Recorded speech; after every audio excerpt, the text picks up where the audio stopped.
of technology comes a $128,000 sticker price. Jeff Gilbert, CBS News, Detroit. A fire in the building that houses offices of Chicago's Second City Theater Company injured 4 firefighters and a civilian. The theater, which launched the careers of Bill Murray, John Belushi, and scores of other top actors and comedians, wasn't damaged. The fire apparently started in a restaurant next door. Frank Sedapani, CBS News. This is John Greenhut. And if your teeth are stained from coffee, tea, or smoking, you give us 12 minutes and 40 seconds, we'll give you Chattanooga and the world. News Talk 1240. Live from Chattanooga, Tennessee, it's Nooganomics with David Tulis.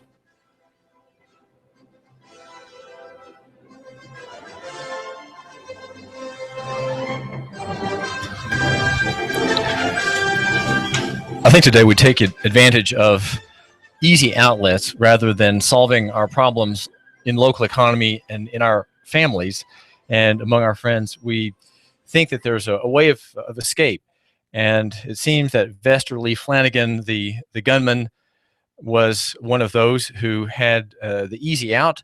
The easy out, of course, filled with blood, the deaths of Allison Parker, the newscaster, and Adam Ward, the photographer at the Virginia television station WDBJ.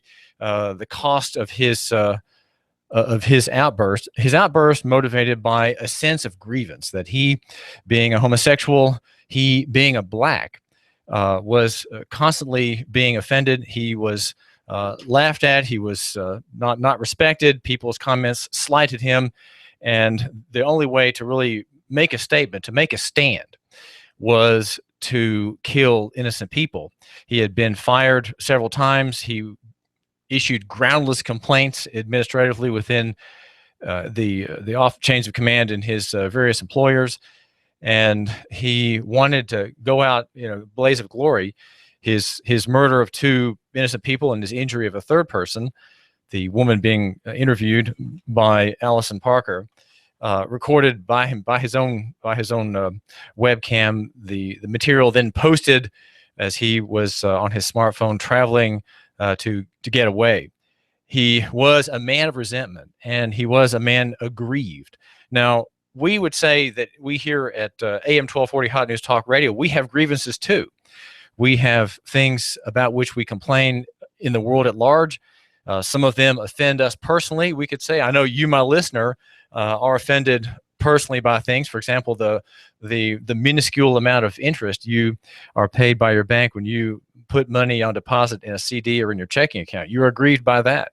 You're aggrieved by the fact that you can't do all kinds of things without signing in online, passing on your data, and feeding the giant data mining multi-hydra-headed monster that is coming to run the world, it seems, behind our backs without our even knowing it.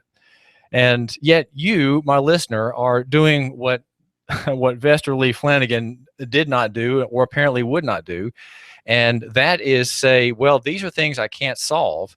I can't fix them. I can't make that relationship right with these other people, but I'm going to go ahead and I'm going to be cheerful, and I'm going to make my way by providing a good service. All right, I'm going to be the best TV reporter, the most accurate TV reporter.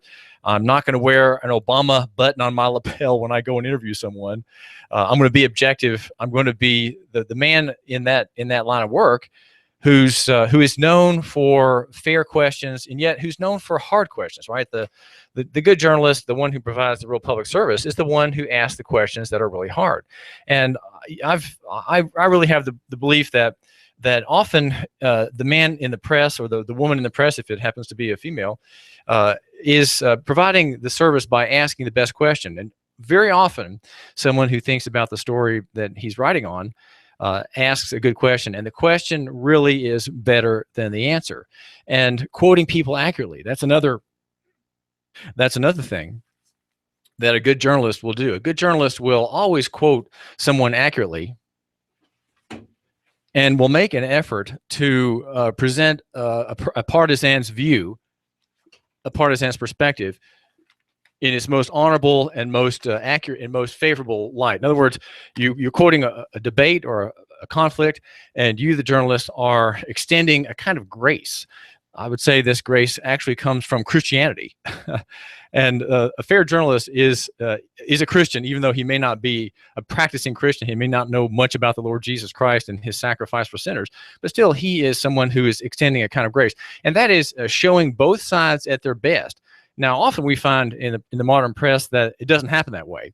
There is a built-in bias. It is, for example, almost always against pro-lifers. You'll have a pro-life or a pro-abortion story, and the pro-life quotes are always lame. They're always 2/3 of the way down, and there's nothing pithy or sharp or glinting in the way of ideas in the quotes presented, and the terminology always favors one side over the other. And you're not pro-life, you're anti-abortion. So Allison Gerber probably makes sure that's edited in at the Chattanooga Times-Free Press if an AP writer slips up on that point. Well, grace is something that the reporter gives, and so now where am I going here? I think that Vester Lee Flanagan, the assassin of two media people, is typical of someone who is not going back to figure out where he can do better. He's always aggrieved. He's not willing to make amends. There are no compromises that he can see. Perhaps on some kind of sexual stereotype principle. He was a practicing poofter who said he made thousands of dollars servicing other men's carnal desires with his own body, right? And he was a man of principle, I guess, in that way. And he was also an aggrieved black man, an aggrieved member of a minority, racial minority. And so there too, people were always offending him. He was looking for a fight. And in a way, I think that this is a picture. This man's life and this man's outburst is a picture of the temptations everybody faces. Right? Everybody has this sense of being aggrieved somehow, somewhere. And yet, I think our ideas here at AM 1240 Hot News Talk Radio about local economy and the free market really require a different tack, a different way of settling problems and accepting other people. Well, for example, here at our radio station, we are Americans. We have, for a while, we had two flags. If you are looking at our show on YouTube, you'll remember just a few days ago, we had two flags in the back wall behind the glass of this production room. One was the federal flag, and the other flag represented the states of the South that were acting in accordance to their constitutional rights under the compact with among each other and the federal government. They were going to secede, and so we had these two flags up. And my partner said, "Well, those flags are going up," and I said, "Well, that's fine. I have grievance only against one of those flags that has the kind of the prison stripes, the cell door stripes vertical. The flags were hanging vertically, and so I had some slight objection to the federal flag there, even though we are as a radio station, we are federal jurisdiction. We are an FCC licensed radio station, and we're in federal jurisdiction. So I said, okay. And just about the same time, our rising sports star joined us, a man named Keon Rose, and his show, by the way, is we haven't quite placed it on the schedule, but for now, he's taking the slot of text, and Keon Rose is a black man, and he made no objection to this flag. He was glad to be here. He was glad at the opportunities we offered him. We were trying to help him, and we are trying to help him learn the trade of the radio business of journalism. And he made no offense. But we've taken the flag down since, and I think we were making a point. I think we were making a point as regards him, Keon Rose, a Chat State student, who's a very big fellow. He was not offended, didn't give the slightest start at seeing that version of the battle flag of the Southern Army is defending your homeland and mine from the Yankee hordes. Well, he says he's from Texas, and those flags are all over the place in Texas. And if you were offended, you would never get anywhere. Well, that's the point, I think, that Vester Lee Flanagan didn't get. He should have been one to say, I don't quite like that. I would rather have a different relationship than what I've had with various managers and and I'm going to try to be accommodating and not take offense. I think the whole idea of local economy works better if we think, let's not take offense. Let's see what we can do to help somebody else. And so if you're an employee, your job is to help your employer prosper. And that is something that Christianity, I would suggest, teaches. It is the kind of the backside of the 8th commandment. The 8th commandment says, "Thou shalt not steal." And there's a negative, of course, implied in that. The positive is, among other points, that we have to look out for the prosperity of our neighbors. And so if we have a master-servant relationship and we are the servant as employees, well, then it is our employer to whom we owe our thanks. It is our employer who gives us our station, and to him we need to become indispensable. And my name is David Tulis. I do thank you for giving me a few minutes of your time here at AM 1240 Hot News Talk Radio. We're online at same name, just put a .com at the end, hotnewstalkradio.com. If you want to hear us on your wonderful smartphone, the one by which the good people track you into eternity, the record never being deleted, kept at a base in Utah.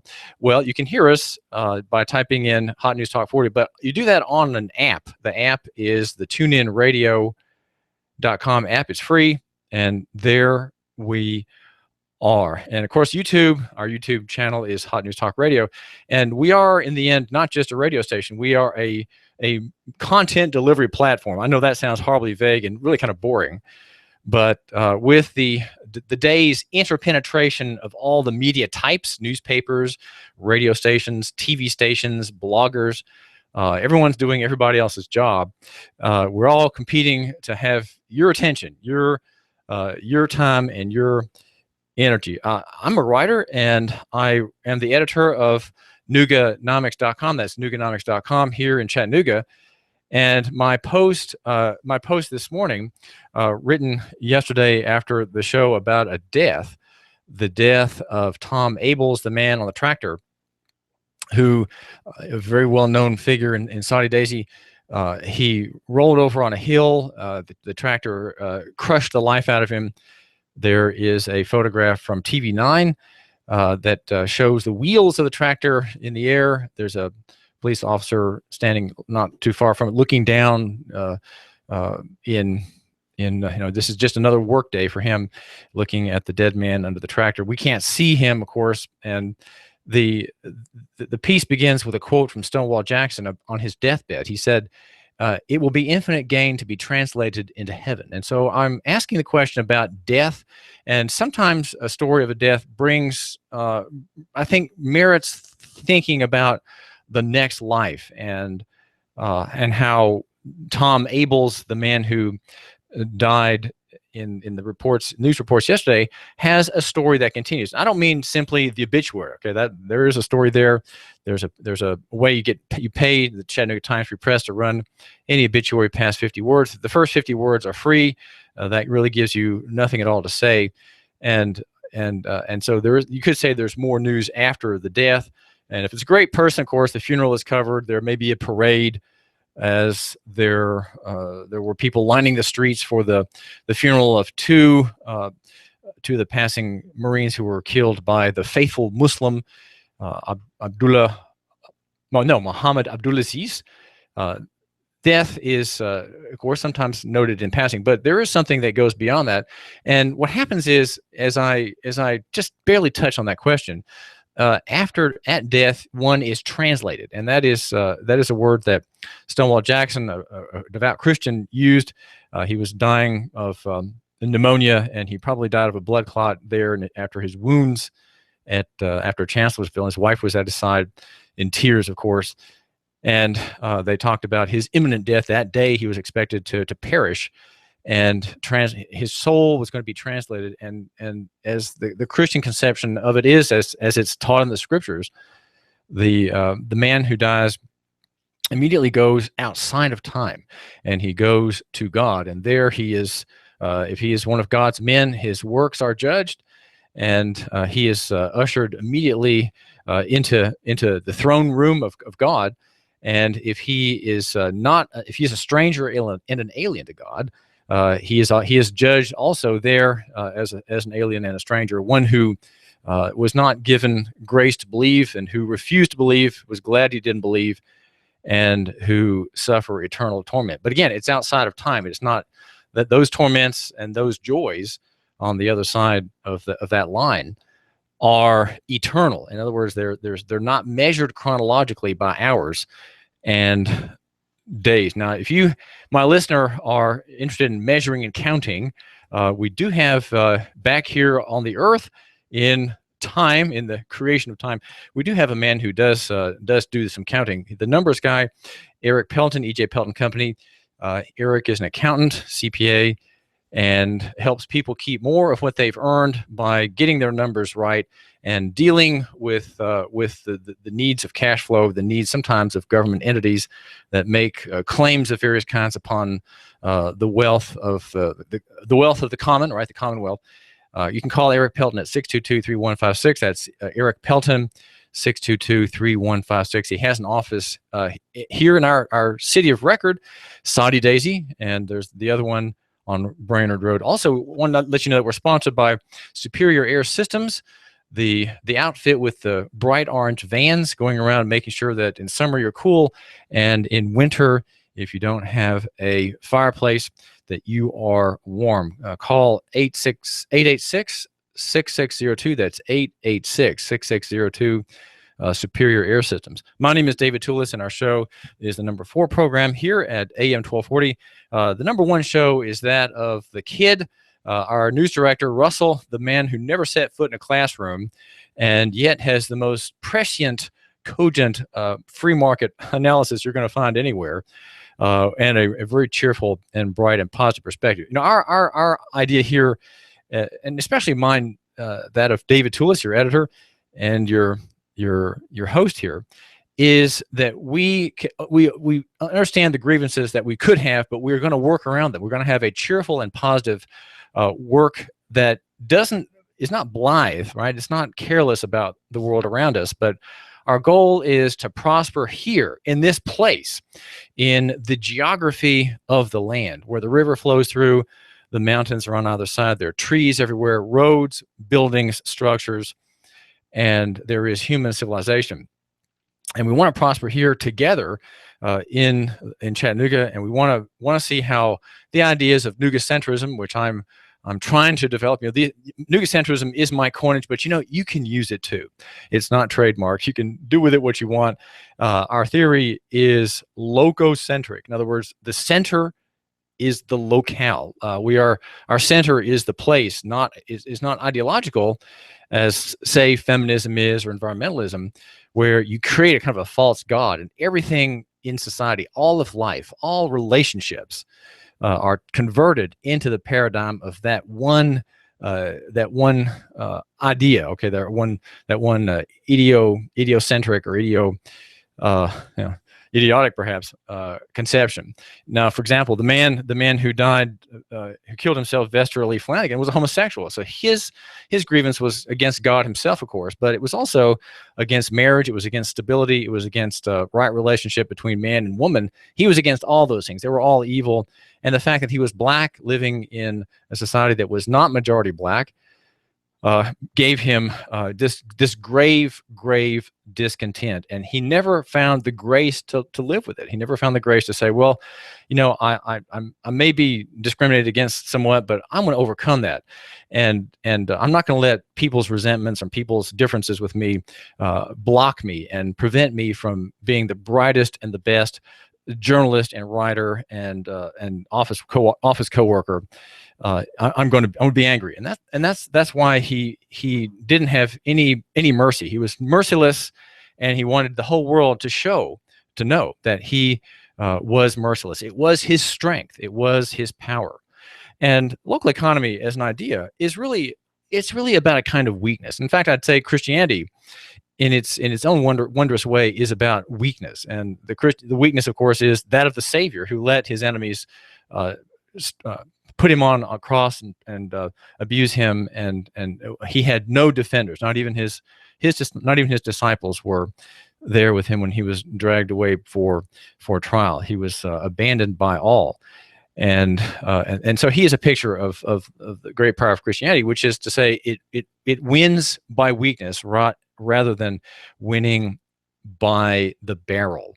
And the barrel I refer to, of course, is that of the semi-automatic pistol that Vester Lee Flanagan have, or the barrel of the Kalashnikov, which is that great weapon devised by a Russian engineer who only recently died, used by the Muslim world to conquer all those who are not like them and who deserve to be destroyed if they are not willing to agree or not willing to pay the jizya tax of 50% tax.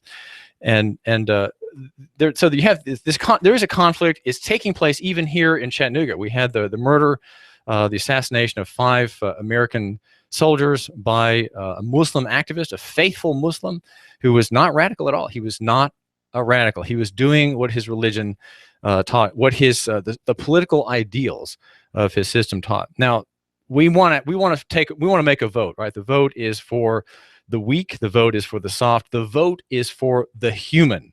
The vote, your vote and my vote, the vote of David Tulis. Okay, our vote is for that which is accommodating. And yet I'd like to think that Dr. Warner, who spoke here Monday, is right. There has to be active resistance against political Islam. That is something that is coming. It is a system that operates over centuries, not just over years. And it intends to make Tennessee a Muslim caliphate, a part of the Muslim caliphate. Will you let that happen? What is your antidote? This is David Tulis. You give us 12 minutes and 40 seconds, we'll give you Chattanooga and the world. News Talk 1240. Hi, I'm Rebecca Costa, host of the Costa Report, every Sunday at 9 a.m. Did you know that 1 out of 10 Americans will be diagnosed with what is considered to be a rare disease, and that it could take up to 3-5-8 years to diagnose that disease? Find out how my next guest, Jared Heyman, is using the internet to cut that time to less than 3 months. Don't miss Jared Heyman this Sunday at 9 a.m. on the Costa Report, right here on AM 1240, Hot News Talk Radio. Expect more gray-looking weather for your Wednesday with lots of sunshine. After this briefly cool start, highs later on into the lower 80s. Tonight, clear, comfortable again, lows 58 to 61. For Thursday and Friday, still looking dry, mostly sunny, a little warmer, highs near 85. Account Temps provide salary ranges for more than 375 accounting and finance jobs. Learn more by visiting accounttemps.com/salary center. That's Account Temps, a Robert Half company. And I'm WDEF News 12 Chief Meteorologist Patrick Hoare on AM 1240 Hot News Talk Radio. When my brother and I opened the first Jets Pizza, we believed if we made the best pizza, customers would find us. So we made fresh dough each day, used fresh toppings, and premium mozzarella cheese. 300 plus stores later, we still do. Try Jet's famous 8-corner pizza with premium mozzarella cheese and one topping, now just $11.99 for a limited time only. Jet's Pizza, the best pizza in town. 3600 Hickson Pike. Life is short. Eat better pizza. Let's get Jets. Do you feel better outside your home or business than in? Indoor air quality is important. Mildew, mold, smoke, water, and rodent damage are prime causes of poor indoor air quality. Ducts Indoor Air Professionals, better known as Duct Busters, cleans HVAC systems using 127 definable Duct Busters steps. Let Mark Thompson address the indoor air quality at your business to help reduce employee illnesses. Prevent fires by cleaning your dryer vents. Mark and his parents, Dick and Joan Thompson, have been building our local economy and helping local people with HVAC systems 16 years. Ducts Indoor Air Professionals. Call 876-9907. 876-9907. Ducks. Call now. We've got a table here at Delia's in Saudi Daisy, ready to delight in a plate of authentic Mexican food. Delia's spreads a rich selection, loaded nachos, crazy chicken, homemade tamales, maybe the enchiladas with beef, chicken, pork, quesadillas. Every dish beautifully pictured on the menu to help us decide. Join us for lunch or dinner. We're at Delia's in Saudi Daisy on Dayton Pike near the Thrasher Light. Here's dinner. Delia's uses the freshest ingredients, cooked to perfection. Nachos, homemade. Delia's open every day except the Lord's Day. For lunch and dinner, treat yourself to Delia's genuine Mexican food. In Saudi, call 521-7145. That's 521-7145.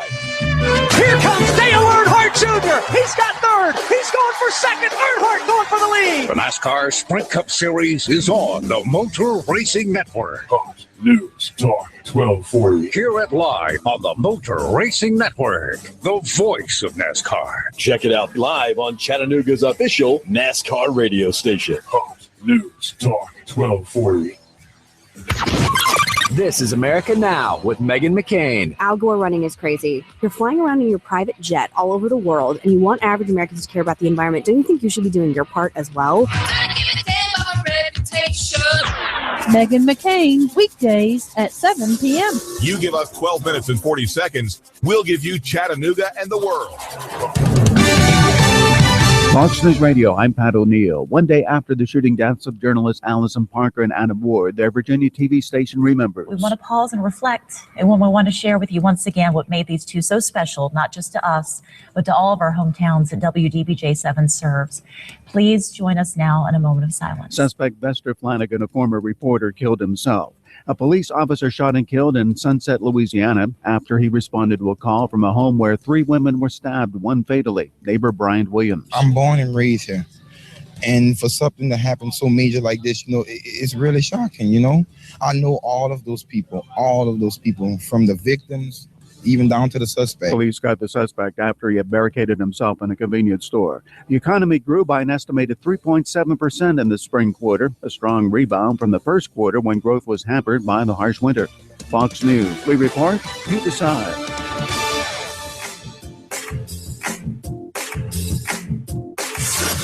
You give us 12 minutes and 40 seconds, we'll give you Chattanooga and the world. Fox News Talk 1240. Live from Chattanooga, Tennessee, it's Nooganomics with David Tulis.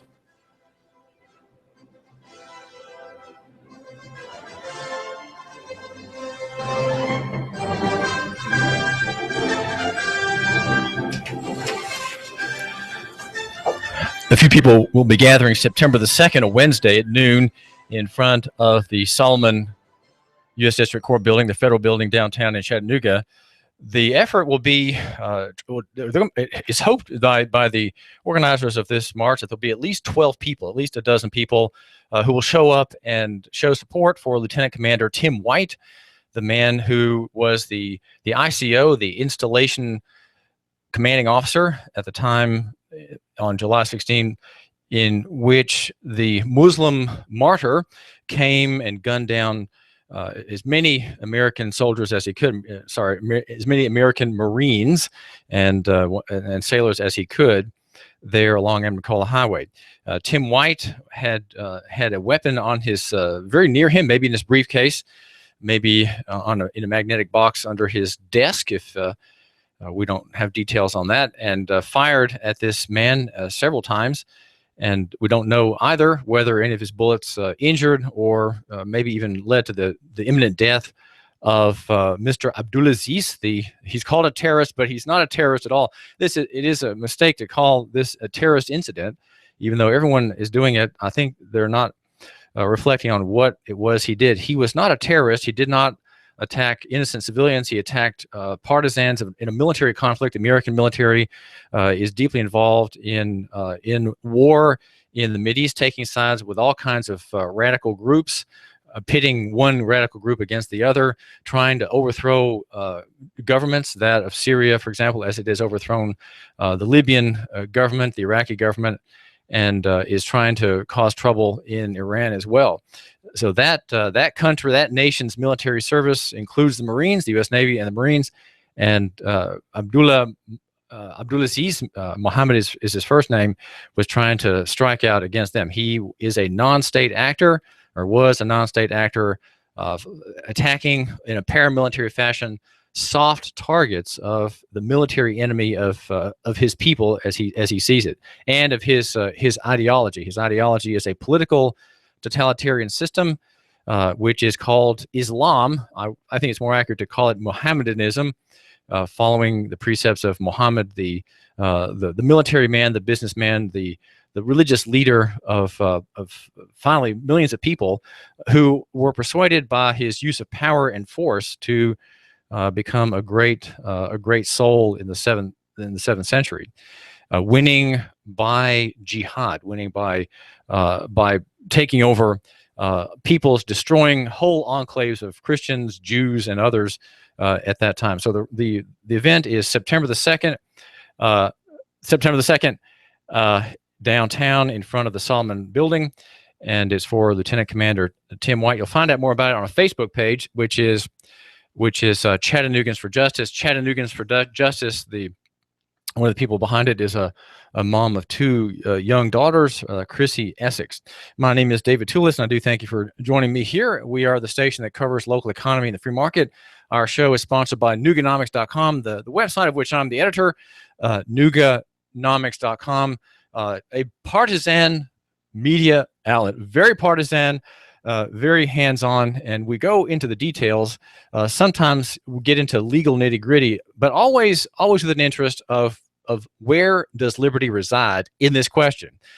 Some of the questions we investigate are truly astounding, and some are so I would think so acute that even members of the Tennessee bar have not seen them and have not practiced some of the things that we have unearthed by simple reading of cases. Okay, we're not geniuses here. We're just common people who are asking the right questions.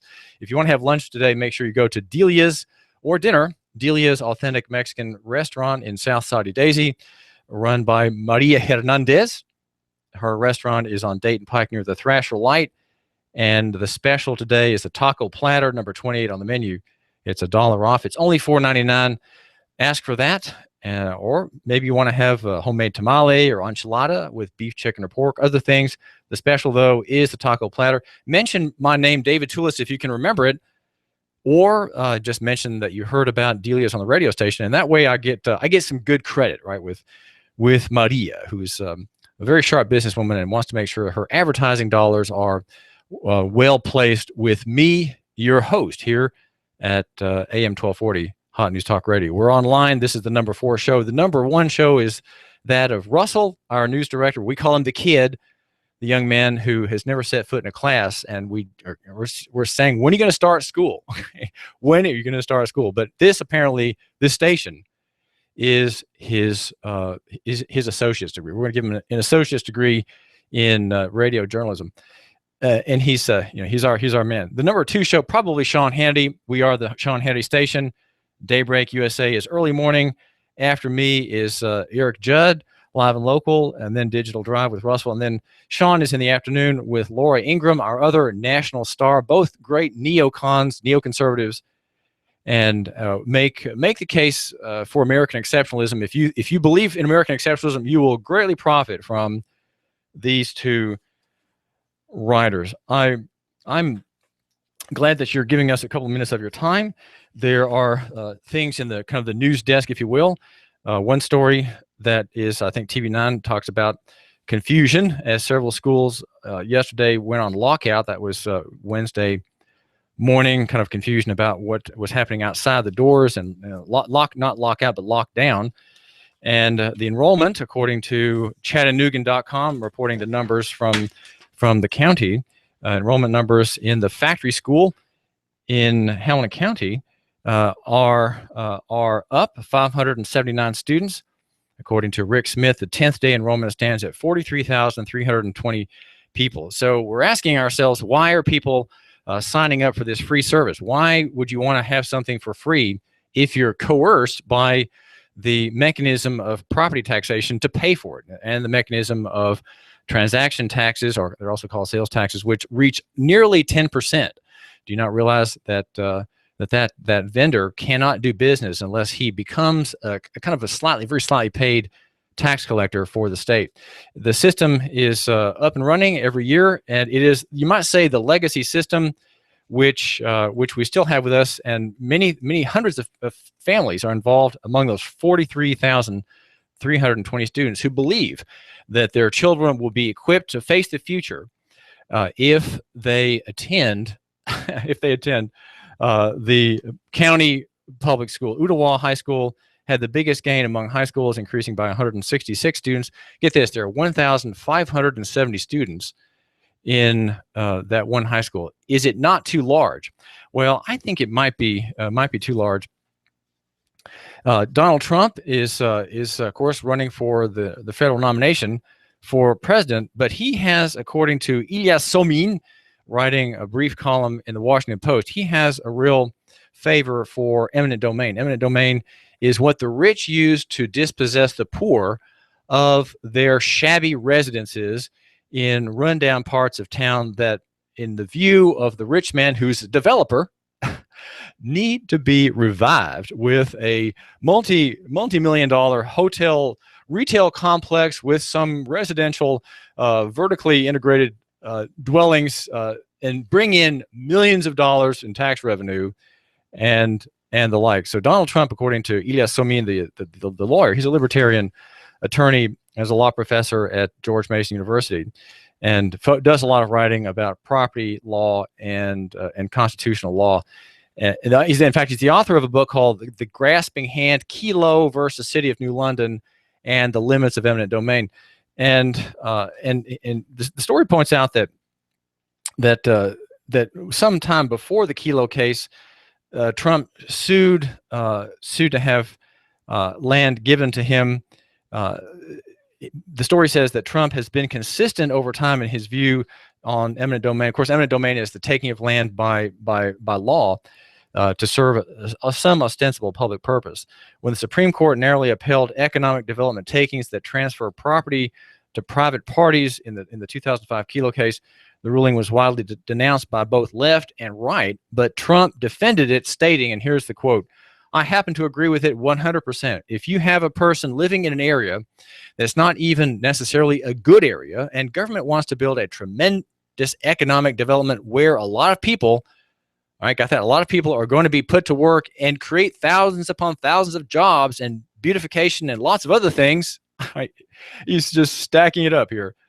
I think, Donald Trump says, it happens to be good, and he has exemplified this pattern of taking land away from the political weak and transferring it to influential private interest. And the attorney says, in the long run, as cities like Detroit have learned, such assaults on property rights undermine development far more than they promoted. There's a good story that touches on the markets. There's a seeming recovery going on. There's the website called globalresearch.ca, run by Professor Chasudovsky out of Canada. He is a dissenting revisionist intellectual and gathers around him other academicians who are dissenters from the establishment narrative. And on his website just a couple days ago, he has an essay by a writer, Stephen Lendman, and who does who fumes, you might say, over a buildup of more than 20% over 2008 in the derivatives market. Of course, derivatives are financial instruments.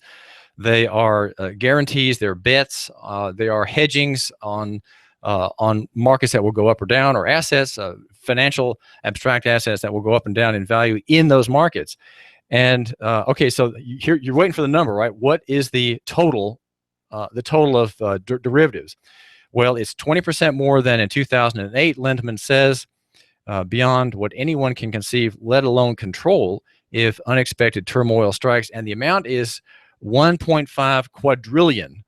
And that is based on Bank of International Settlements data that show around 700 trillion in global derivatives. But he goes on to say that with along with credit default swaps and other instruments, the total notional derivatives value is at about 1.5 quadrillion. So that is there's a lot of sort of secret and hidden, well, that's redundant, a lot of hidden gambles being made and people placing bets. These are the activities of the 1%, right? Or even the 0.01% who are the most connected to the bond houses that get the fresh capital, the fresh zeros and ones that flow out of the spigot of the Federal Reserve System, the central bank, which is the issuer of your currency. Your currency, by the way, is the so-called dollar. It's the Federal Reserve note. It's not really a dollar, but the new issues of credit are denominated in that. So you have to work today. You may be a truck driver on the job, paid by the mile. You may be the businessman who's doing some tedium right now, working in your office, and you have our show minimized on your computer at hotnewstalkradio.com, and you have to work for your dollar, right? Every dollar you get, you have to sweat for it. You have to provide a service. It has to be rationally arrived at by you by bidding well, providing a good service. Well, the bond dealers and the Fed don't have to do that. They can create from nothing. They can create a dollar, and because that's now possible, we don't have lawful coin and currency. It's certainly not constitutional. We have this gigantic overhang in the national economy. So whether we have a gain in the stock market today or not is really not that important. Not that important for you, and I think for national economy, your role is insignificant. The national economy is controlled by gigantic interests, and one of my favorite writers, Charles E. Smith, supposes today, in fact his essay is picked up by LewRockwell.com, supposes today that the crash that we've experienced in the past few days is planned also. So just as you have engineered rises in these artificial abstract markets, you also can engineer a crash. And he speculates at his website. He writes at his site, which is of2minds.com, but Smith is picked up today at Lew Rockwell. Lew Rockwell is, just by the way, the most important website, I think, for people who care about the marketplace, who want to have a libertarian and free market argument, and very often a real analysis about what's happening. David Stockman's work often is there at Lew Rockwell as well, the anti-state, anti-war, and pro-market website. And Bill Bonner often writes there, Bill Bonner from Bonner and Partners, and he asks about Donald Trump, and he says, "Is Trump broke it?" And he points out something of which I was not aware, and that is that the Republican lead candidate has bankrupted 4 times. I was not aware of that. I knew he'd gone into one bankruptcy, but he says you'd never want to trust him with your personal finances, but he may be just the man to head the U.S. government. He's got the experience we need in Washington. Trouble is, just when Americans are looking for someone with a Midas touch, Mr. Trump's fabulous fortunes may turn from gold to dross. And Bonner points out that in 2008, Trump was the poorest man in the world with a net worth of minus 100 million. Well, so that means to say in 2008, when I was working at the newspaper, earning very poor wages and yet content because I was in the news business, though I was saving, I'm a very thrifty husband and dad. I was worth more than Donald Trump, and so probably were you, my listener here at the AM 1240 Hot News Talk Radio. We do have just wanted to let you know that you need to tune into our convivialist, our jolly interviewer and local gadfly, Eric Judd. He's here at 11 o'clock just after me, and then after him is our number 1 show, Digital Drive. Make sure your teenage son, who thinks he knows everything about the tech sector, tunes into Russell. Bonner goes on to say, when this sell-off intensifies, Mr. Trump, Wall Street, and the 1% will lose money. The Fed's fictitious capital will go back to where it came from, nowhere. In other words, he's pointing out that we don't have an honest money supply. We live in the world of fiat money. So money is created and destroyed by the trillions. It's just simply has to be accounted for, right? Or sometimes if it's not accounted for, then you have the problems that leak into the headlines. He says the rich won't be so rich. The poor, relatively speaking, won't be so poor. That's good news for you. And all the do-gooders kvetching about the unfairness of it all can go back to updating their Facebook status. So that's a comment by Bill Bonner looking at the marketplace. And so because we don't have real pricing in the market, because no one can really know when money is free what any one thing is worth. Even, for example, the book I have in my hand, I'm holding a copy of R.J. Rushdoony's book, Intellectual Schizophrenia, Culture, Crisis, and Education. There's something in there I want to tell you about. Well, it's a $2 book. You can get it on Amazon for a couple bucks, maybe, used paperback. Well, how do we know that that's really what it's worth? When money is free, when credit comes with virtually a 0% interest rate. How can we know what anything is worth? The problem, though, is that may be a question, but I think it's superseded by yet another question: how much of the economy in Chattanooga, how much the economy maybe in your town, if you're not from Chattanooga and just passing through, is built on credit and is, in the end, a form of malinvestment? If money is not worth, if money is not worth preserving, and the medium of exchange is not worth keeping, and you have instead floating fiat dollars, digital or otherwise, are you not going to have immense overbuilding, immense overproducing, immense over corporatizing, immense strip malling of the economy, immense building of residential buildings? That's what happened before the great crash in 2008 that swept into its mall many builders here in Chattanooga. They overbuilt, money was free, and then suddenly, when everyone realized that the repackaged debts, the repackaged mortgages sold as securities worldwide were unsound, then you had the great freezing up in the credit markets. And that was just a foretaste of what's ahead for us. There's a minister in Nashville, George Grant, who made me aware of a very interesting little essay today through Facebook. And it's by a writer named Andrew Shanks, living in a little town in Virginia. And he's talking in his essay about Wendell Berry. Wendell Berry is the agrarian. He's a man whose works I've read maybe 2 or 2.5 or maybe three of his essays. As an agrarian, he wants to humanize the world. He wants to show by his living stories that the world really is human. And in the end, you might say it's a very kind of biblical and Christian argument. And the advice of the minister who went on a Wendell Berry reading binge is that the novels about people back in the 40s and 50s in this little town, Port Royal, Virginia, a little fictional town, these novels have helped him be a better minister. And one of the things that it has given him is that it teaches him to be more generous with his time. And also to be aware of his town's corporate identity. In other words, the identity of the people among themselves.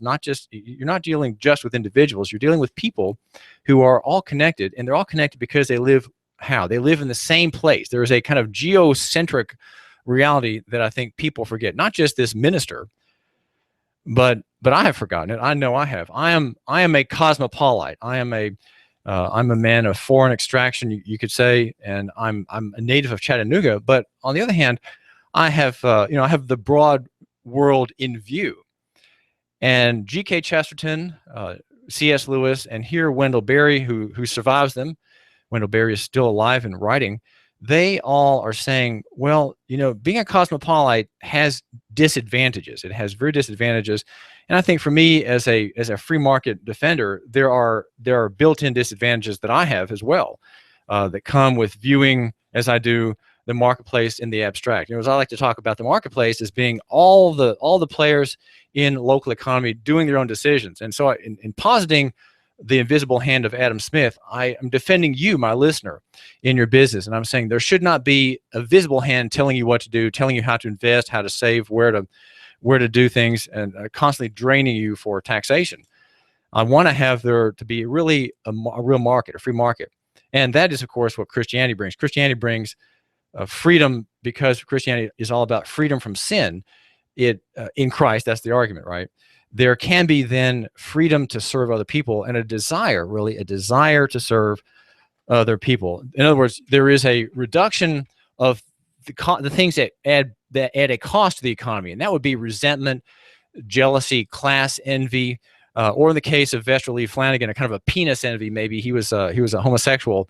Racial envy. He was a black who was constantly being offended by people who were white or Hispanic.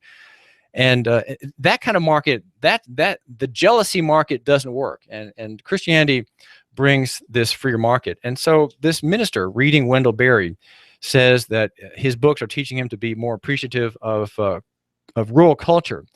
And he quotes one of Wendell Berry's books, and has this passage. He sits there on a bucket. It's about the birth of a new lamb. He sits there on a bucket, his elbows resting on his knees, his hands clasped together, conscious only of the nearness of this place, the ewe and lamb in the lighted pen, the flock sleeping and stirring in the dark behind him, the cold night air on his face and hands. There is beauty, this writer says, in the countryside farms. We're too quick to forget. Berry is helping me to see and appreciate that beauty more.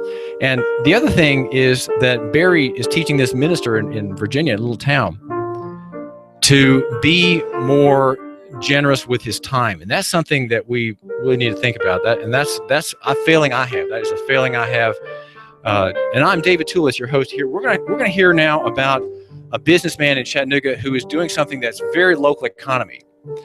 And what he's doing is he's humanizing software. Software often has an effect of turning people into machines, of turning people into computers. How is it that you undo that? Can you undo that? Is it going to turn us all into automatons, software in the computing world, or is there an antidote? I think yes. You give us 12 minutes and 40 seconds, we'll give you Chattanooga and the world. News Talk 1240. News Talk 1240.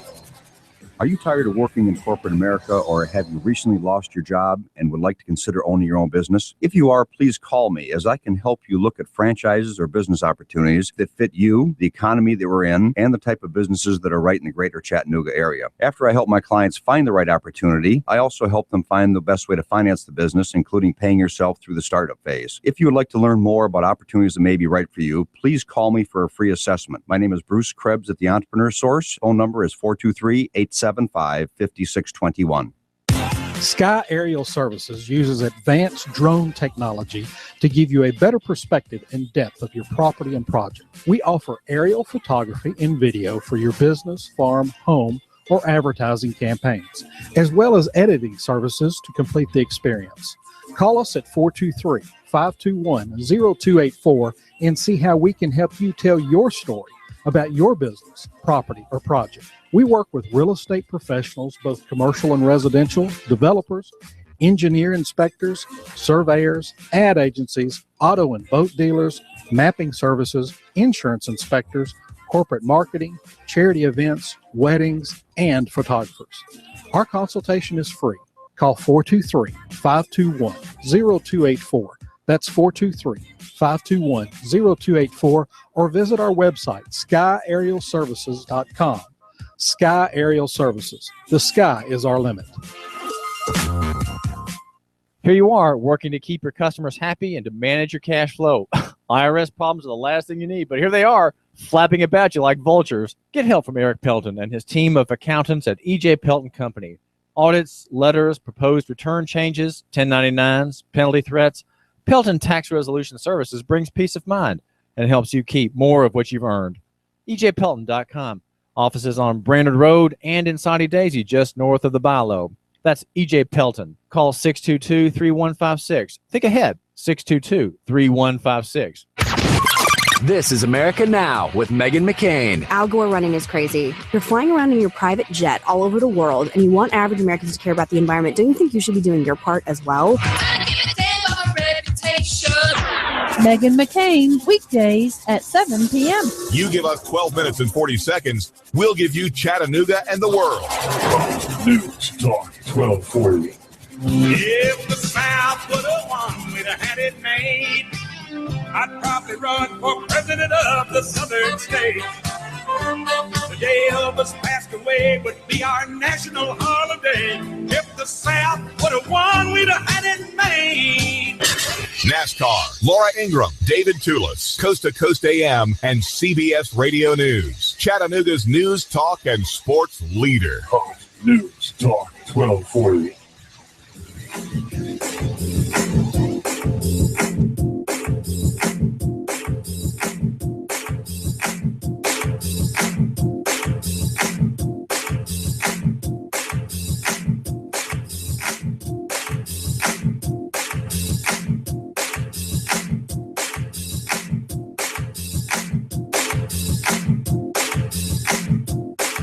If the South would have won, we'd have had it made. I'd probably run for president of the southern states. The day Elvis passed away would be our national holiday. If the South would have won, we'd have had it made. NASCAR, Laura Ingraham, David Tulis, Coast to Coast AM, and CBS Radio News. Chattanooga's news, talk, and sports leader. News Talk. Hi, I'm Rebecca Costa, host of the Costa Report, every Sunday at 9 a.m. Did you know that 1 out of 10 Americans will be diagnosed with what is considered to be a rare disease, and that it could take up to 3-5-8 years to diagnose that disease? Find out how my next guest, Jared Heyman, is using the internet to cut that time to less than 3 months. Don't miss Jared Heyman this Sunday at 9 a.m. on the Costa Report. Right here on You give us AM 12 minutes and 40 seconds, we'll give you Chattanooga and the world. WSDT Sunny Daisy. CBS News, I'm Jim Pursull in Roanoke, Virginia. WDBJ Morning News anchor Kimberly McBroom greeted viewers this morning, 24 hours after the live on-air killings of her colleagues Allison Parker and Adam Ward. It was yesterday around this time that we went live to Allison Parker and photojournalist Adam Ward. As we approach that moment, we want to pause and reflect. Fellow anchor Chris Hurst, who was engaged to Parker, says it's time to reach out to troubled individuals like gunman Vester Flanagan. We need to figure out if there's anything that can be done in the future to help these people who want to harbor hate in their heart. Andy Parker is struggling with the loss of his 24-year-old daughter. She had a wonderful life. She was extremely happy. I'm Jim Pursull in Roanoke, Virginia. Now with more CBS News, here's Frank Sedapani. The rape case against a former student at the elite St. Paul's prep school will go to the jury in Concord, New Hampshire, after lawyers wrap up closing arguments.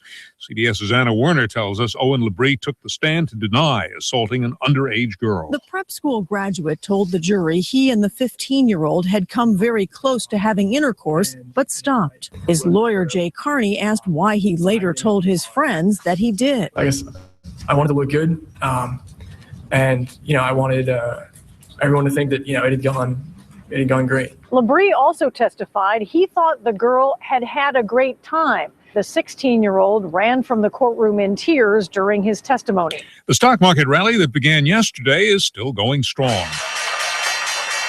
The Dow Industrial Average is up 156 points in early trading. Revised figures show the economy grew much more than previously believed in the second quarter of the year. Economist Nariman Beravis says strong consumer spending powered the advance. Consumer spending is about 68% of the U.S. economy, and the good news is it's firing on all cylinders. The latest Quinnipiac presidential poll shows Donald Trump and Hillary Clinton leading in their respective races.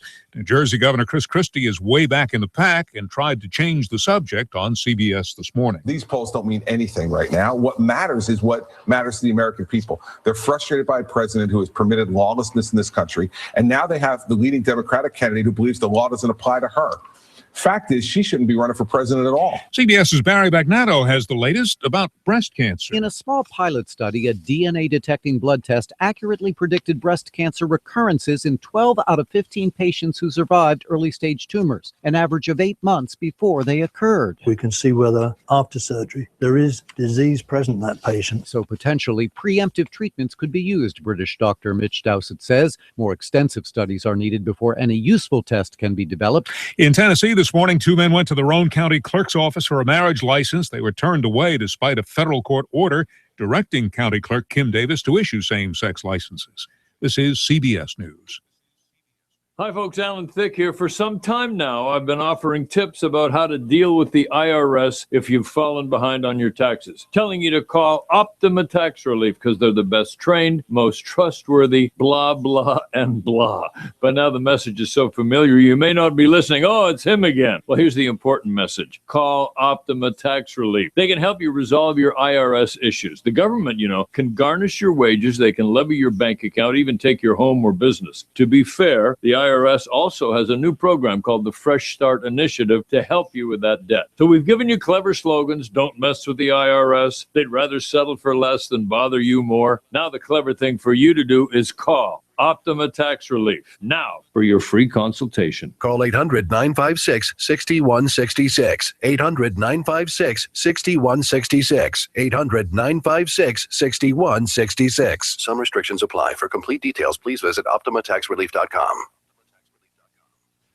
Austrian authorities are reporting a gruesome discovery. CBS's Larry Miller has the story from London. Up to 50 migrants have been found dead in eastern Austria, crammed in a truck parked on the side of the road near the Hungarian border. Authorities believe they suffocated. Austria is on the migrants' transit route after reaching Europe from Africa and the Middle East. Elsewhere, police in Norway say migrants, mainly from Syria, are crossing from Russia on bicycles. And an emergency European summit's taking place in Vienna. Ministers are trying to develop a plan to handle the growing migrant crisis. Larry Miller, CBS News, London. Vast sections of the western U.S. are under a thick blanket of choking smoke from scores of summertime wildfires. The National Weather Service says parts of Washington State, Oregon, Idaho, and Montana are under air quality alerts.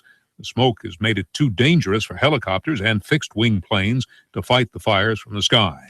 Frank Sedapani, CBS News. After some patchy Are you paying too much for term life insurance? You give us 12 minutes and 40 seconds, we'll give you Chattanooga and the world. News Talk 1240. Live from Chattanooga, Tennessee, it's Nooganomics with David Tulis.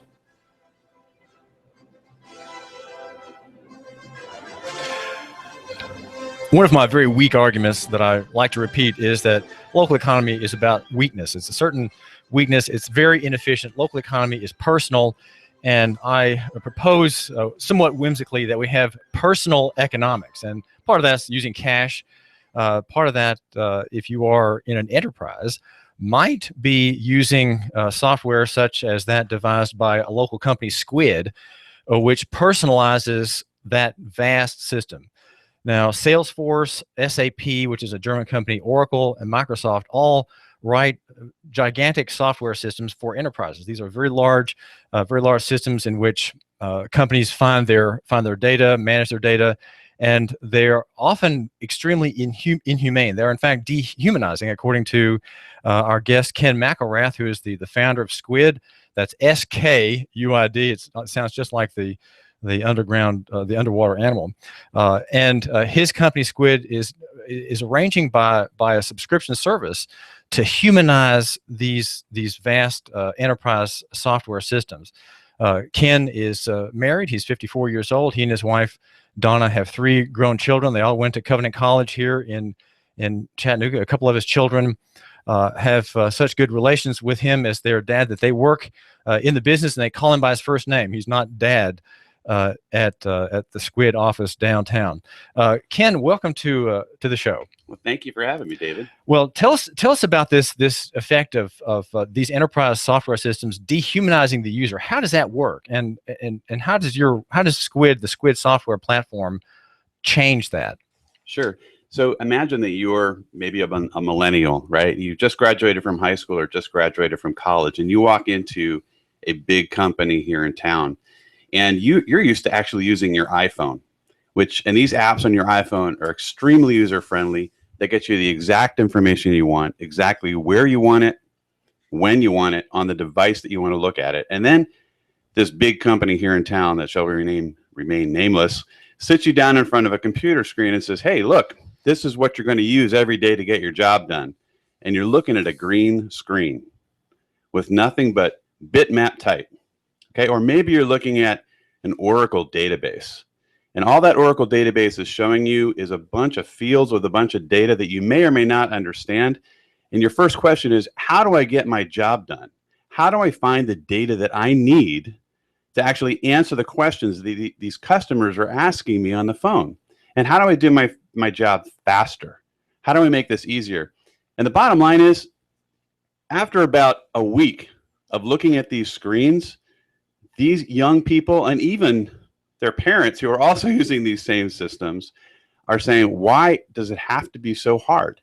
Well, you're really saying something that strikes me with kind of dread and terror, Ken McElrath. I always thought that Salesforce and SAP and PeopleSoft, these systems, which I'd read some about in the Wall Street Journal, were just marvelous in making it easy for users to connect with customer data and so on, gathering it all there in very readable format. You're suggesting that that's not true. It is not true. And here's why it's not true. It's not true because no two companies are alike. A company that's doing business here in Chattanooga is not going to do business the same way as a company in San Francisco or a company in Berlin or a company in London. Everybody has their own unique process. So consider Salesforce.com. Salesforce has designed a process for accessing data and entering data that is designed around one specific type of sales process. And there are not going to be a whole bunch of companies here in Chattanooga who like that particular process. They're going to do sales quite differently. So how do you customize the way that screen looks so that it works according to your business process? How do you make that screen not look like Salesforce.com, but like Unum or Blue Cross Blue Shield or whoever? Well, won't Salesforce modify that for you? I mean, you are paying a subscription to use it. It is a cloud system. Does it not have a vast staff in Bangkok and India to help modify that for your needs? Can't you just pay a little bit of a premium and have some changes made in the way it's delivered to you? Yeah, it's not a little bit of a premium. It's more like a massive premium. So what companies have been doing is spending millions of dollars to customize that user interface with code.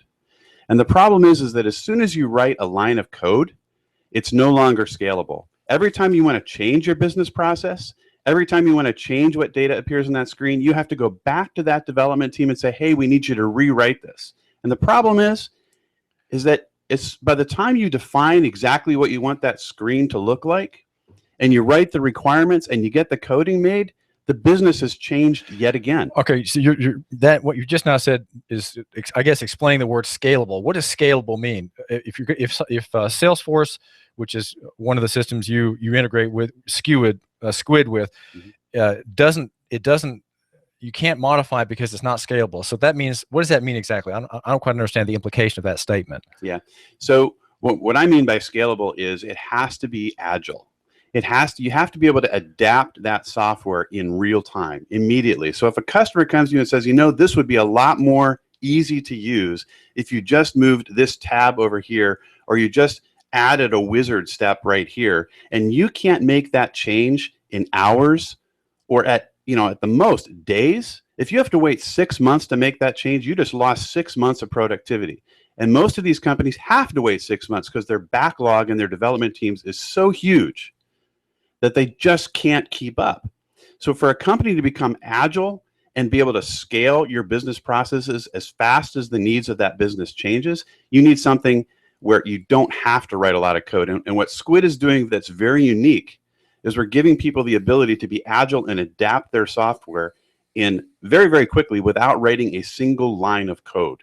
And so if you want to write an application, a bespoke, made-to-order, turnkey application that's all about your brand and your business processes, and you don't want to write any code, Skuid is the answer. Now, how do companies? Well, I was going to ask you how do companies get a hold of Skuid, but Skuid is answering problems that thousands of office workers in Chattanooga and in Hamilton County face with, and that is that sort of impersonal, abstract, and unorganized system of the enterprise software, and that would include Oracle, SAP, SAP, Salesforce, and Microsoft. And so many thousands of workers in our area are dealing with this. And so your goal is to make it so that they can be more productive more quickly. And how is it that they don't have to write code and they can use your system? How does your system integrate with existing code, which is it seems to me that code is very complicated and very sticky. How do you integrate with it? How does that work? So we've made it very easy to connect to any of those systems, whether it's SAP, Microsoft, Salesforce, Oracle. You can connect with one click. You don't have to write a single line of code to make any of those connections. And what we do is we store all of those customizations for building your user interface in what's called a metadata layer. And I don't want to get really technical here on the show, but that metadata allows you to constantly upgrade what's behind the scenes in those systems and not touch what's going on in the user interface, so it doesn't break. Now, you're the founder of Skuid, Ken McElrath, and you're not the designer of this very smart-sounding software, but you've gathered to yourself people here, many of them in Chattanooga. There are 32 staffers for your company. Your office is downtown. Who are some of the programmers who work for you, and why do you indicate that many of them have come here? Why is that necessary for them when in your field it can all be done remotely? So 2 ways to answer that question. The first way is to say that, definitely I'm not the inventor of this platform. It's the people on my team, specifically my engineering team, which actually includes my #1 son, Zach McElrath, who is a Covenant grad, but also 2 other guys, Jay Tingle and Ben Hubbard. Jay moved down to Chattanooga from northern Pennsylvania. Ben was living in Wyoming, and he wanted to come back to Chattanooga. And so, and there's also another story underneath here, and that is that there are several folks on my team who actually toured in a band together. And it was a great idea, they thought, to actually reunite the band at this company. And so we have a lot of fun with that. So you have, it sounds like you have occasional parties with some celebratory strumming and maybe some singing. Absolutely. I'm actually looking forward to our Oktoberfest party in October so that we can hear these guys play again. Well, now when that party comes around, Ken McElrath, will there be a dollar figure in the millions that they might be celebrating as well? What's the story about capitalization of your business? You're in the middle of some exciting developments. Yeah, so right now we're growing at a rate of 300% year over year, and that's really created some challenges for us in terms of scaling our own business, being able to serve some of these massive enterprise customers. And so we've launched a Series A raise of capital, and we expect to close that here within the next month. And we'll probably be raising around $7 million in that round. And how many investors were there before this round of capitalization, and how many are there going to be in this this effort? So we have 3 current investors, and we think that there's probably just going to be an additional 1 investor that's going to be picking up the majority of that round. So that's to say 1 individual who has nearly or $7 million that he's going to put into your company. Actually, no, it's an investment company. Company. Yeah. Mm-hmm. Well, I want to ask about the local investors. We often talk here at our show about patient capital, and my theory is that people, I'm urging my listener to divest national and invest local. And one argument that we delve into is patient capital. If you're investing locally, I think you're much more willing to be patient. You're in getting a return, making a profit. Of course, profit is the goal. And you're willing to be patient, and of course, your investment may not be as liquid as if you were trading shares on Wall Street. But are local investors part of your enterprise, and are they patient men and women? Yes, there are local investors involved, and they are definitely patient. And frankly, that's a statement that I would make not just about Chattanooga investors, but also regional investors. Anybody who's not investing on the coasts. So if you're a San Francisco investor or you're a New York or Boston investor, typically you want to put a ton of money into a company, and you want that company to spend it very, very fast. We have really built our company on cash efficiency. It's one of the reasons why being in Chattanooga has been so advantageous to us. Our cash can go a lot further here than it could if we had opened, say, if we had launched our company in Silicon Valley. And why is that? It's just so much less expensive here in Chattanooga to run a business. Office space is cheaper. People don't ask for tremendous amounts of money. And frankly, there's another soft expense. People love living in Chattanooga. They don't have traffic here in Chattanooga. And the idea of living in San Francisco and dealing with just the craziness of that culture is something that a lot of people just don't want to get themselves involved in. So they like Tennesseans, how they speak slowly and are gracious in traffic, huh? Yes. Well, is your software open source, or is it proprietary? And what is the difference? What's the difference? The difference really has to do with security. If you're working with large enterprise customers, their #1 concern is security. They don't ever want to have their data hacked. And so it's one of the reasons why we are building initially on the Salesforce platform. It is the most rock solid, secure cloud platform in the world. And that is extremely important to these enterprise customers. So open source to them indicates that, hey, over what's going on with the software, we give them that absolute control and security. My listener and I share a problem, Ken McElrath of Skuid, and that is that we're wondering how to get our children interested in what we do. I'm a writer, I'm a publisher, and now I own a radio station, and I cover local economy and free markets from my unique perspective, very free market perspective. My children almost all of them think as I do about God. They think about things as I do regarding politics and the marketplace. They're very libertarian oriented. But how to get someone in my business is a question. I have one at home still, and he's kind of reluctant to come with dad on sales calls. That's just something he doesn't want to do. Now, your children are older. They've graduated from college. They all went to Covenant College, and 2 of them are in the business. Talk about the relationship that you have with them as a man with a young man or a young woman.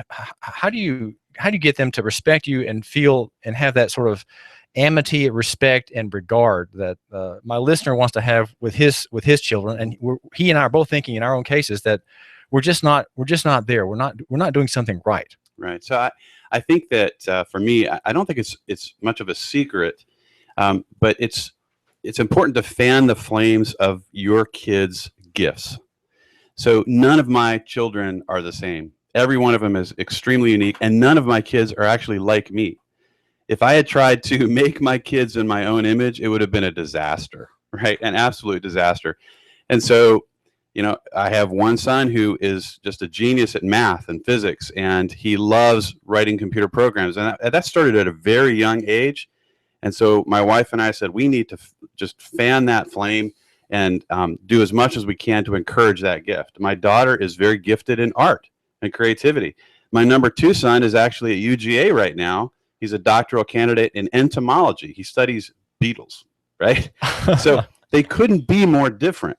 So I don't want them to be the same. I want them to really just fan into flame the gifts that each one of those has been uniquely given by God. So you're really not didactic in the sense of instructing them about this and that. You're really more operating in the realm of suggestions and may I help you? May I resource your interest? That's your your tack. Yeah, you give them guide rails and guidelines and say, look, who you are is unique. You've been uniquely created by God to do something very special with your life. Let's figure out what that is together, and let us work together to make that come to fruition. In what way, Ken McElrath of Skuid, is your company's goals are fitting your personal view of the world? You are a practicing Christian. You attend a Christian church, and so Christianity is really very much about humanizing things. It's about giving man back his humanity that's been lost through the fall, through the problem of sin and so on. How is it that your company kind of traces that goal that Christianity has for the human race, the fallen human race? How is it that your company is trying to do the same thing in this software field? Yeah. So what are the gratifications there? So it really speaks to the history of how Skuid was born. So what I believe is that we need to meet core human needs. If we're going to really follow in the path of Jesus, we need to say, what are the core human needs that we can meet as a business and serve these people in ways that nobody else is serving them? And so for me, that's really about the process of love. The process of love, or one way to define the process of love, is the process of meeting human needs. And so if you have a mission as a company to meet a core need, and you can make money meeting that core human need, and at the same time you're serving people passionately, that's a really awesome recipe for a great business, but it's also a great recipe for reflecting the kingdom of God here on earth. Is profit a bad thing? No. Many people tell my listener that, hey, profit really, you shouldn't be too much in favor of that because it's corrupting, it's bad, and it hurts people. Talk about the necessity of profit in the direction of a sustainable enterprise. We believe that taking care of our people is the best way to take care of our business. And you can't take care of your people if you're not making a profit. If you want to provide health care for your employees, if you want to provide benefits that give them a sense of security, if you want to give them a salary where they can actually not struggle from month to month, you have to make a decent profit. So profit is not bad as long as that profit is focused on the right things. If it's profit at my benefit and for my benefit only as the owner of the company, I think that's not necessarily the right thing to do. If I'm making a profit personally at the expense of my employees, if I'm building my business on the back of people, that's not a good approach to business. So, but you need profit to take care of everybody. Yeah, you mentioned the staff, the people who work for the business, but the real profit comes from the customers, right? The customers have to be served by getting what they're expecting, getting what you promised. Exactly. And so if they are happy, then you'll get referral business. You'll get more. Your area of service will be greater. There's a writer, Abraham Kuyper, formerly the prime minister of the Dutch Republic, in one of his lectures, he talks about sovereignty, and he says that sovereignty, great men have a wider sovereignty, and in the end, they are sovereign in their fields, like Calvin was, Marx was, each in his own way. Bill Gates is a sovereign in his way, but their sovereignty increases because they serve more people. More people are use their ideas and are served by them, and so you're hoping to increase your sphere of sovereignty, perhaps. Yeah, I'm definitely trying to save our customers money. I'm trying to make them a whole lot more productive, and they're saving. A typical customer of Skuid is saving $500,000 right up front, and that's great. We've got a call. Caller, you're on the air. Good show. Quick questions for your guests. All socialists believe that profit on the backs of your workers is bad. What exactly does that mean? That on the backs of your workers or employees? Yeah. I don't understand that. That's a great question. Go ahead. Try it. You got a minute. Yeah. So I think what it means is that you need to pay them a fair, livable wage. You need to pay them commensurate to the contribution that they're making to the company and the contribution they're making to your customers. And I think that's essentially what I'm trying to say. What I don't believe I should be doing is taking all the profits of the company and using them for my personal benefit, when it's the people who've actually built the software, who are selling and marketing the software, who are actually making my company successful. They should be co-beneficiaries with that business. Right. The customer is a beneficiary of the business. The owner is, the workers, all of whom are working toward the idea of service. It's always the marketplace. Ken McElrath of Skuid. The marketplace is always thinking about the other. It's other-centric. Mm-hmm. Exactly. Well, Ken, thanks for joining my listener and me here at the David Tulis Show. We've been talking with Ken McElrath of Skuid, the founder of Skuid. It employs 32 people here in Chattanooga. Is getting a round A of capital of $7 million coming in soon. A business growing 300% a year. Humanizing impersonal systems software, enterprise software systems from Salesforce and other outfits. This is David Tulis. Thanks for giving me a minute of your time. You give us 12 minutes and 40 seconds, we'll give you Chattanooga and the world. News Talk 1240. Hi, I'm Rebecca Costa, host of the Costa Report, every Sunday at 9 a.m. Did you know that 1 out of 10 Americans will be diagnosed with what is considered to be a rare disease, and that it could take up to 3-5-8 years to diagnose that disease? Find out how my next guest, Jared Heyman, is using the internet to cut that time to less than 3 months. Don't miss Jared Heyman this Sunday at 9 a.m. on the Costa Report, right here on AM 1240, Hot News Talk Radio. After some patchy morning fog, another good-looking day for your Thursday with some sunshine. A little warmer, highs near 85 tonight. A few clouds, not as cool, lows near 65 for Friday. Partly cloudy, highs 85 to 87 with an isolated shower or storm possible for the weekend. Come to the Norris Auction every Saturday night in Trenton starting at 6 p.m. with bargains galore. There's something different and exciting every Saturday night at the Norris Auction just off I-59 on Highway 136 West Trenton. And I'm WDEF News 12 Chief Meteorologist Patrick Orr. On AM 1240 Hot News Talk Radio. AM 1240 Hot News Talk Radio Hot Sports, brought to you by PSG Style, where men can get their hair washed, cut, and blow dried for just $17. Give them a call at 423-463-5367. That's 423-463-5367. Last night at AT&T Field, Adam Brett Walker sets the modern-day record for home runs for the Chattanooga Lookouts as he hit his 29th home run. Didn't help the Lookouts much. They lost to Tennessee 8-4. The Atlanta Braves losing streak continues as they lose to the Rockies 6-3 at home in Atlanta. That's their 9th in a row. Hot News Talk Radio is your official NASCAR station for Chattanooga, and there is no race this weekend. The standings for the Cup are Kevin Harvick, number 1, Joey Logano, number 2, Dale Earnhardt Jr., number 3, Brad Keselowski is number 4, Jimmy Johnson is number 5, Martin Truex Jr. at number 6, number 7 is Matt Kenseth, number 8, Kurt Busch, Denny Hamlin at number 9, and Jamie McMurray at number 10. That's Hot Sports on AM 1240 Hot News. When my brother and I opened the First Jets Pizza, we believed if we made the best pizza, customers would find us. So we made fresh dough each day, used fresh toppings, and premium mozzarella cheese. 300 plus stores later, we still do. Try Jet's famous 8-corner pizza with premium mozzarella cheese and one topping, now just $11.99 for a limited time only. Jet's Pizza, the best pizza in town. 3600 Hickson Pike. Life is short. Eat better pizza. Let's get Jets. Do you feel better outside your home or business than in? Indoor air quality is important. Mildew, mold, smoke, water, and rodent damage are prime causes of poor indoor air quality. Ducts, Indoor Air Professionals, better known as Duct Busters, cleans HVAC systems using 127 definable Duct Busters steps. Let Mark Thompson address the indoor air quality at your business to help reduce employee illnesses. Prevent fires by cleaning your dryer vents. Mark and his parents, Dick and Joan Thompson, have been building our local economy and helping local people with HVAC systems 16 years. Ducts, Indoor Air Professionals. Call 876-9907. 876-9907. Ducks. Call now.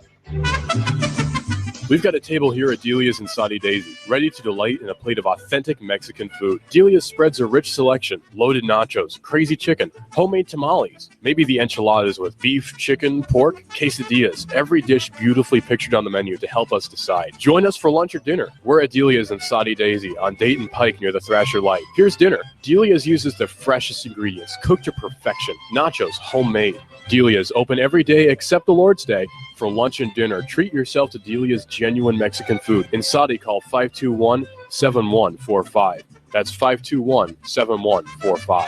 Here comes Dale Earnhardt Jr. He's got third. He's going for second. Earnhardt going for the lead. The NASCAR Sprint Cup Series is on the Motor Racing Network. Fox News Talk 1240. Hear it live on the Motor Racing Network, the voice of NASCAR. Check it out live on Chattanooga's official NASCAR radio station. Fox News Talk 1240. This is America Now with Meghan McCain. Al Gore running is crazy. You're flying around in your private jet all over the world, and you want average Americans to care about the environment. Don't you think you should be doing your part as well? Meghan McCain, weekdays at 7 p.m. You give us 12 minutes and 40 seconds, we'll give you Chattanooga and the world. Fox News Talk 1240. Fox News Radio Facebook page. Be a part of the Fox News Radio Facebook fan community. Post comment and tell us your opinions. See behind-the-scenes photos and videos and post your reactions to the stories that matter to you. Click the like button on Facebook and connect with breaking news and features like Fox in the Fast Lane, House Call for Help, and more. Go to facebook.com/Fox News Radio. Weeknights, we're busting out a brand new line. 12 minutes and 40 seconds, we'll give you Chattanooga and the world. News Talk 1240. Live from Chattanooga, Tennessee, it's Nooganomics with David Tulis.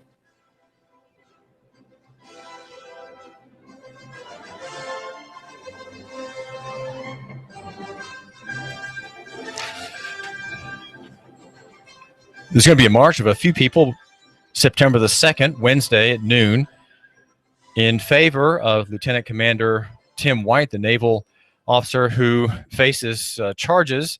He faces court-martial. He faces possible administrative charges in his use of a firearm, if not the use of the firearm against an attacker of the military installation, the possession, custody, and transport and storage of a weapon on the Marine and Navy Reserve Center along Amnicola Highway. And I don't think his use of the weapon against Mohammed Abdulaziz in the attack July 16th is going to be at issue. The attack legally against him will be before that, and that is the bringing on of a weapon on government property without the proper papers, without the proper storage, without checking in forms, checking out forms, and the like. If you have a desire to bring a personal weapon onto a facility like that, one is required in the rules to make application to the ICO.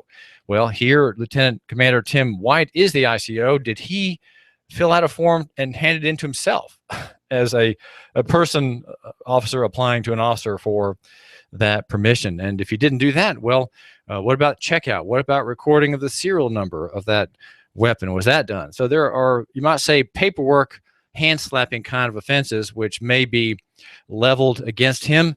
If it is going to happen outside of public notice, the chances are that Lieutenant Commander White will be transferred to a faraway place, Seattle maybe, or someplace like that, San Diego, and there he would be charged either with a military martial criminal charge or an administrative charge of some kind. There would be a right to a hearing, of course, that he would have whichever level of accusation might come against him. So this man is here in Chattanooga with his wife, Phoenicia, I think her name is pronounced, or Phoenicia, and she is the mother of 7 children. One has yet to be born.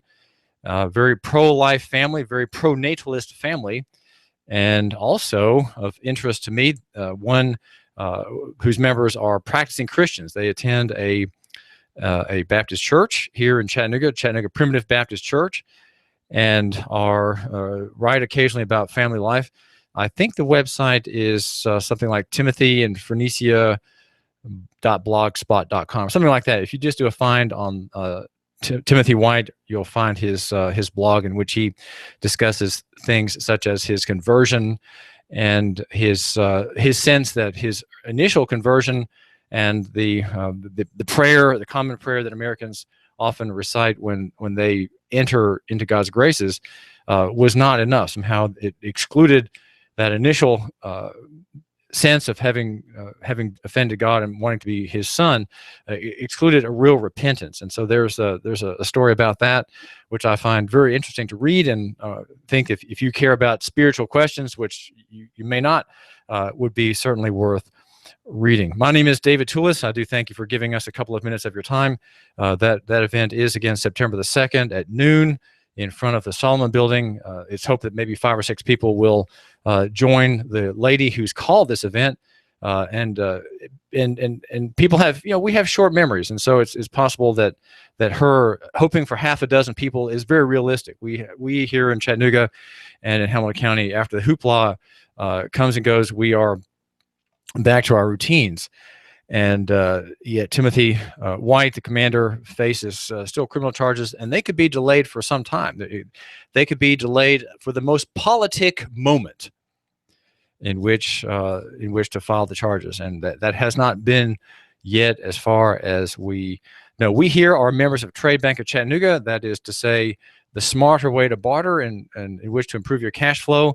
We trade among 400 local businesses in every field.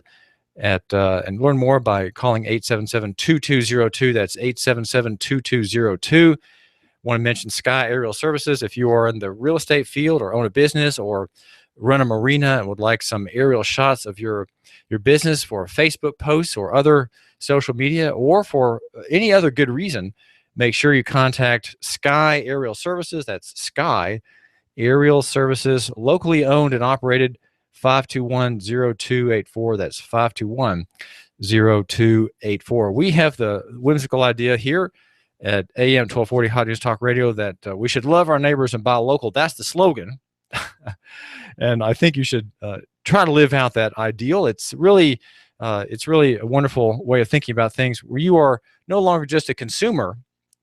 You are a trader. You trade with people. You don't just shop. And trading is what agrarians do. Trading is what country people do. And I think that we should understand that we're going to be better off if we understand near is better than far, that small is better than big, and simple than complex. And down in the footnotes, there are 2 supporting points. Personal is better than corporate, and physical than abstract. We are grieved to hear about a woman in Kentucky who's a county court clerk who says she will not marry 2 poofters who sued her with the aid of the ACLU, 2 gays who want to unite under the pretended rule of law that is the Obergefell versus Hodges decisions.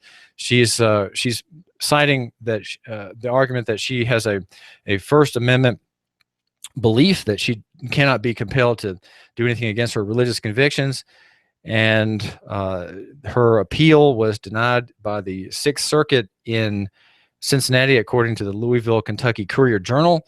This was Wednesday, and she's trying to stay a federal injunction. Well, what's really remarkable about this story is that an injunction cannot enforce performance. It cannot. An injunction is simply something that stops something from occurring, and yet an injunction is the vehicle by which the ACLU is trying to impose the will of the Yankee court on Rowan County Clerk Kim Davis, whose office is in Moorhead, Kentucky, and she's standing on her religious convictions, and this is a grave problem. And I think even Matt Staver of Liberty Counsel, who is her attorney, is overlooking something that may seem like a slight point, but I think is really quite significant. The story in that paper says that District Judge David Bunning granted a preliminary injunction against Davis this month, finding that her religious convictions do not excuse her from performing official duties and upholding her oath of office. Well, her oath of office is, of course, to the Constitution of that state. It is not to any court. It is to the Constitution of the federal compact, of which Kentucky is a part. And here again, of course, is this question about an injunction. Injunction cannot command performance. It just can't. All it can do is prevent a performance. So it may try to prevent her from having a belief, but then it can't really force her to do anything. And Matt Staver is quoted as saying, it suggests that individuals within a government agency don't have any independent constitutional rights, he said. They don't lose their constitutional or statutory rights by virtue of working in a public office. This line of argument may be true, but it really isn't very strong. What has to be argued, I suggest in my little booklet, Good Faith in the County Clerk, is that the clerk in good faith insists on not doing something which is unlawful. And it's unlawful based on what? On a law. Which law? The law of that state, the law of that constitution in that state, which is, in her case, Kentucky. And the statutory provisions, which often are repeated, where an amendment to the Constitution favoring marriage is repeated in the statute. And that's what Mrs. Davis is, Kim Davis is doing. She's saying the law won't let me, but she's standing on weaker grounds. She's standing on the grounds of her subjective opinion. She should stand instead in good faith on the grounds of the law and the oath of office. I think people are under thinking the oath power, the power of the oath to command performance. There is where the command is. An injunction prohibits things, but the command in this case is not from the judge, but from the Constitution through her oath of office. I think that's very important. And though marriage has been humiliated across our country, in Tennessee, thanks to Governor Bill Haslam, marriage has been humiliated. There will be other cases where this question may come to be useful. And we just, I think, mourn that there are not men of courage, there are not women of courage in our state, but there is one in Kentucky. There's a report at Chattanooga.com from Deanna Anderson. She's the foreman of the Hamilton County grand jury. She says, 6 months ago, I was lucky enough to receive my official summons from Judge Barry Steelman for grand jury duty. I hate to admit it, but my initial response was, oh, really? I was not sure that it would fit into my busy schedule. That thought did not last long, as I'm a huge advocate of civic duty and the importance of volunteering for service. She says, showing up the first day was stressful, worrying about being on time, walking into the courthouse with all of us being there for different reasons, taking a seat in a huge room full of strangers, all the while not realizing that a unique and rewarding experience was there for the taking. And she talks about the quirky family of 13, a grand jury that began May 4. And this, let's see, I think Deanna Anderson is not the writer of this, but anyway, she's the foreman, or the forewoman, I should say. And the grand jury is that body of people that levies, or should I say levels charges against accused. And we need to have, you, my listener, might want to think about joining the grand jury. We need to have a strong sense of virtue, and a growing and a weak sense of the claims of many of the laws that are being imposed upon the hapless public. And I'd say probably prosecutions under state law are not as numerous and as vicious as under the federal system. In the federal law, grand juries are almost without capacity. They are just rubber stamps of prosecutors, and there's no sense that we represent the people of this area, and we say no. And I think we need to have grand jurors who say no to prosecution proposals, remember, they hear only one side. They hear only the claim by a prosecutor that there's enough here for a trial, a jury trial. And so we want to have a true bill. We want an indictment to have some person, sometimes a person who's done something that's marginally wrong, right? Or not wrong at all. Something often that are not sins at all. They're no sin, just some possible violation. And the grand jury is there to say no as much as it is to say yes. And so she says there's a virtue in civic duty and in public service. And I would think that whether, especially if you're called to either way, whether grand jury or petit jury, you, my listener, need to be open to serving on the grand jury, because there and in the petit jury, you can say, that's right, you can say no. No is an important word that I think the people of our state have forgotten. They're not saying no to Governor Haslam buying sodomite marriages. The governor of our state says we are now going into sodomy. We're going to allow it, and we're going to record. We're going to record your marriage.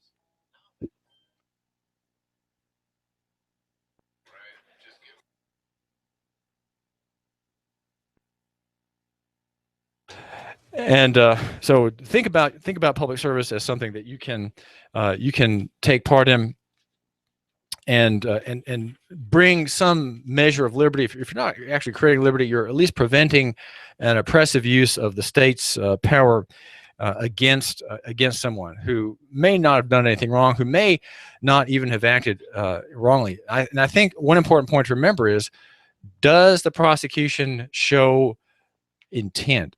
Prosecutors have to show intent, that there was an intent to violate the law. If intent is not shown, then, and there's no sense of proof in the claims made by the prosecutor's office, then there should be a no true bill. If intent is not shown, if there can't be some signs in the evidence of the officer or the policeman, then the indictment should be rejected. We need to cut back sharply on indictments, especially if intent cannot be shown, because without intent there is no crime. And I know there are strict liability statutes, but they're not in state law generally, and that question of intent is I think widely ignored.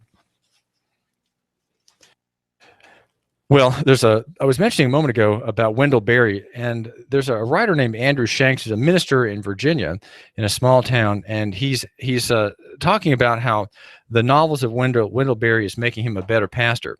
Wendell Berry is a writer who has many novels touching on Port William, Kentucky, and this writer is a university professor, I think, and has written many novels that are kind of Southern.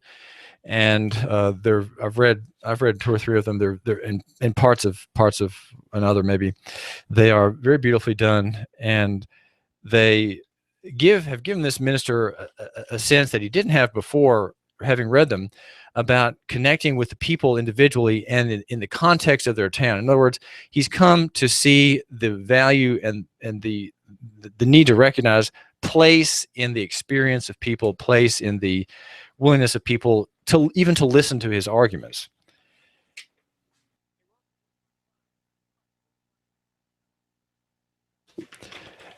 And one of the points he says is that Wendell Berry has made him more appreciative of rural culture, and he tells about the birth of a lamb, and he says, there is beauty in the countryside's farm that we're too quick to forget.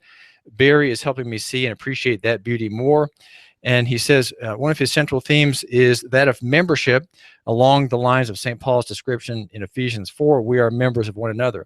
The Port William membership in the novels, which works itself out in the trading of labor and goods and familial watch care over one another, rotates in many ways around the character of Burley Coulter.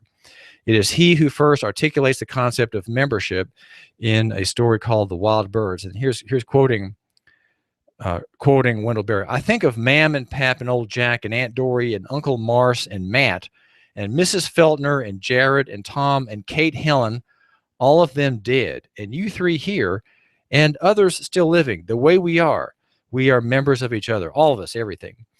And this essayist goes on to say that one implication of this corporate identity is that an effective pastor must learn to minister to the individual both as an individual and also part of the community. And the part that really interests me in this work is this discussion about time. How is it that if you read Wendell Berry, you appreciate time, you understand time? He says, I find it easy to allow the weight of a sermon preparation to dominate my schedule. During weekday conversations, it's not uncommon for me to be distracted by the thought of how far behind I'm falling on my to-do list. But the importance of spending time with congregants can hardly be overstated. Berry's poignant account of a pastor's attempt to comfort a grieving family in a place on earth, that's one of his stories, drives this home. After failing to communicate the hopeful message of the scripture, the pastor retreats from the family to the quiet sanctuary of his church building, where he reflects on the distance between himself and his parishioners. And here's a quote from the story. The word, in his speaking it, fails to be made flesh.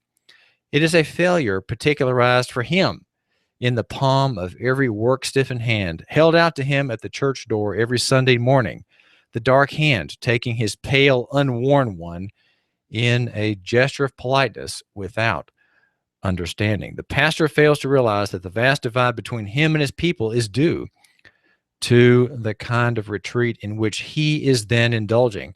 As the vignette closes, the church's gravedigger enters the building to stoke the fire. Not wanting to appear unfriendly, the pastor comes back and sits near the old man, trusting that by keeping a distance of 4 or 5 feet between them, he can hold the conversation to an exchange of formalities and then leave in a few minutes. The only way pastors will bridge the gap between themselves and the people they shepherd is by spending time with them. Berry is teaching me to be more liberal with my time and hours. I have this problem too. I sometimes drive home and I pass by Mr. Sneed's house. He's a man who's in his late 70s, a very fit fellow who chops his own wood and has a huge pile of wood ready for the winter. Country man, he's worked in sales in New York for a while and is connected to many of the people along my little stretch of road in Saudi Daisy. And sometimes I'm on my way home and I say, well, I'm just busy. And I'm not busy. I'm not making a phone call. I could stop and just chat just for a few minutes. That, I think, is important. And yet, why do I often pass him when he's sitting on his porch? And I wave at him. And that's as far as I'm going to condescend to get to stop my busy life and get home and unload my stuff and so on, get into the house. There's something that I'm missing out on. And I'm aware of my being like this minister that Wendell Berry writes about, is just not connecting with people near him. And so there are things that don't take a lot of time, that they just require just sitting and maybe just chatting for a few minutes on his reedy chair there on his front porch as he holds an empty styrofoam cup of coffee and chats a little bit about this and that and how are the children doing, and I ask him how he's doing, and has he gotten any painting work and the like. These kinds of things are a part of time. And the time is something that you have to give. It doesn't have to be quality time. I think just has to be maybe quantity. There has to be time given. Now, I'm the editor of Nooganomics.com, the website, and I've got a story that moved a couple days ago about this very thing. And not exactly the same point, but I'm talking about my son. I have a son at home. I have 4 children, and the last one home is 12. And my question is, am I becoming a mechanical dad? Am I somehow just thinking that if I just constantly instruct my son and constantly lecture into the quiet moments about the free market and God's grace and things like that, is he gonna believe me? And I think the answer is no. My son is not going to believe me. And I think what I need to do is I need to listen more. I need to just spend time quietly, not doing anything, not instructing, not arguing, not making the case, not, as my son says, Dad, you're not on the radio. I'm not. I need to be a person, a human being, with my son and with the neighbor and other people whose paths cross mine, and just give that time, not rush, because in the end, it doesn't matter that you're home 10 minutes later than you thought you would be. Here you are driving down the street, and because we're all in our cars, we don't know anybody. We don't know anybody along the way, even though we pass them hundreds of times and we've seen them many times. We don't know their names.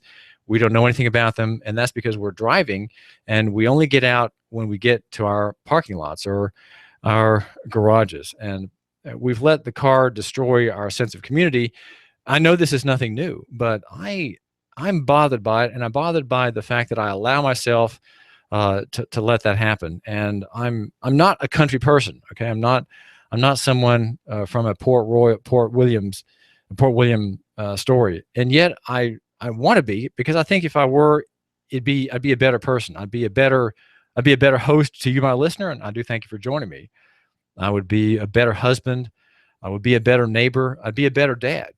And I really want to be, and I'm working at it. I'm trying to become an agrarian person. I'm trying to become someone who actually believes in Nooganomics, the whole idea of local economy and the free market. And part of that is having time to give and not constantly rushing, constantly rationalizing every step, every word, every moment. How can I be a human being that extends grace to other people? And I think giving someone time is a way of extending grace, not because you want to make a point to that person or anything like that, or you're just there to just see how things are going. And you're just there to listen. And I think listening is something that I need to work on. I need to be a better listener.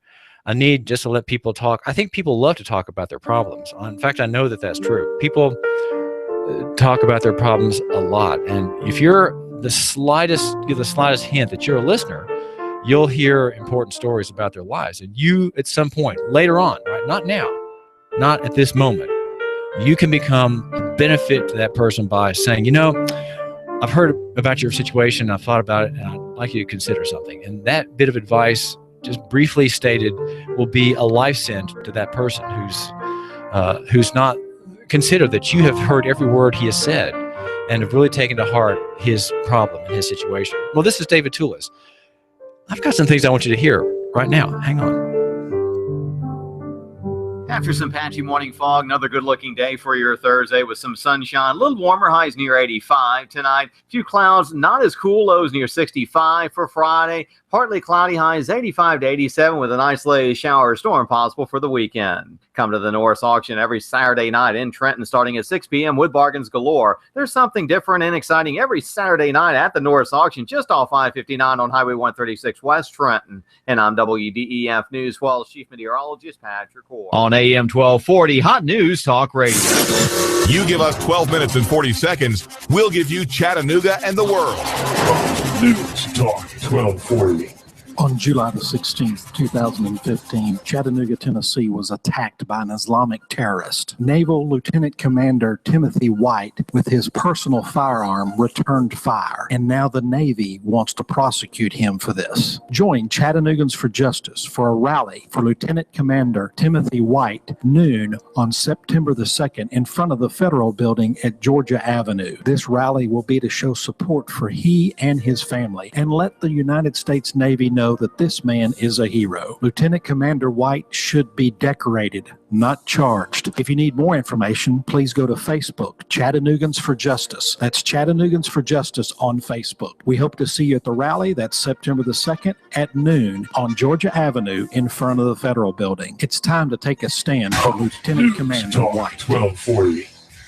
Are you tired of working in corporate America, or have you recently lost your job and would like to consider owning your own business? If you are, please call me, as I can help you look at franchises or business opportunities that fit you, the economy that we're in, and the type of businesses that are right in the greater Chattanooga area. After I help my clients find the right opportunity, I also help them find the best way to finance the business, including paying yourself through the startup phase. If you would like to learn more about opportunities that may be right for you, please call me for a free assessment. My name is Bruce Krebs at the Entrepreneur Source. Phone number is 423-875-5621. Sky Aerial Services uses advanced drone technology to give you a better perspective and depth of your property and project. We offer aerial photography and video for your business, farm, home, or advertising campaigns, as well as editing services to complete the experience. Call us at 423-521-0284 and see how we can help you tell your story about your business, property, or project. We work with real estate professionals, both commercial and residential, developers, engineer inspectors, surveyors, ad agencies, auto and boat dealers, mapping services, insurance inspectors, corporate marketing, charity events, weddings, and photographers. Our consultation is free. Call 423-521-0284. That's 423-521-0284, or visit our website, skyaerialservices.com. Sky Aerial Services. The sky is our limit. Here you are, working to keep your customers happy and to manage your cash flow. IRS problems are the last thing you need, but here they are, flapping about you like vultures. Get help from Eric Pelton and his team of accountants at E.J. Pelton Company. Audits, letters, proposed return changes, 1099s, penalty threats. Pelton Tax Resolution Services brings peace of mind and helps you keep more of what you've earned. EJPelton.com. Offices on Brainerd Road and in Saudi Daisy, just north of the Bilo. That's E.J. Pelton. Call 622-3156. Think ahead, 622-3156.